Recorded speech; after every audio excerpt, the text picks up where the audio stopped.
एक होता तुकाराम, दुसरा सखाराम. दोघे होते शेतकरी. शेत तर होती दोघांची समान. तरीही सखाराम होता परेशान.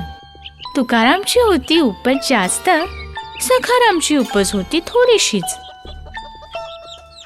याच विचाराने त्याने ठरवले, करेल कमाल नक्कीच. नांगरून जमीन केली तयार, टाकले हायब्रिड बीज. खाद, युरिया, कीटकनाशक, टाकल्या सर्व आधुनिक चीज. पैसा पाण्यासारखा व्हायला, पण मिळकत मात्र कमीच. तुकारामचे शेत पाहून सखाराम विचारात पडला, काय बरं असेल भेद यातला? असेल जमिनीत अंतर, की असेल काहीतरी जादू मंतर? मन काही त्याचे माने ना. मग विचारले गुपित तुकारामलाच, अरे तुका, मरणाचं राबून सुद्धा तुझ्यासारखं पीक नाही बाबा. आता तूच मला सांग, काय याचं राज? अरे भावा, ही तर सगळी शाश्वत योगिक शेतीची कमाल. ह्यो कोणता प्रकार? असलं नाव तर पहिल्यांदाच ऐकतोय.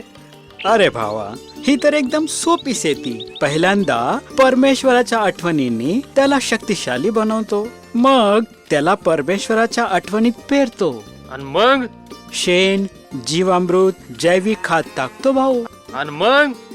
आणि कीड ना लागावी म्हणून निंबाची आणि गोमूत्राची फवारणी करतो.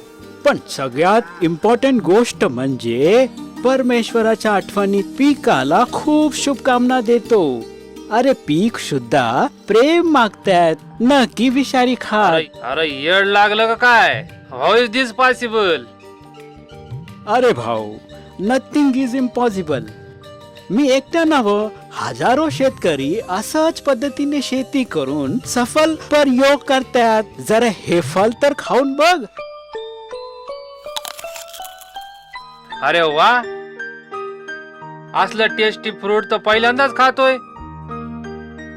आता तर मी पण अशी शेती करणार. खर्च कमी, मेहनत कमी, शुद्ध मनानी शुद्ध अन्न. मी बी आता मेडिटेशन करीन आणि अशीच शेती करीन. नव्या युगासाठी नवी शेती, ही तर आहे शाश्वत योगिक शेती. आता तुकाराम आणि सखाराम दोघे झाले खुशाल. जीवन तर झाले सुखमय आणि शेती झाली बहार.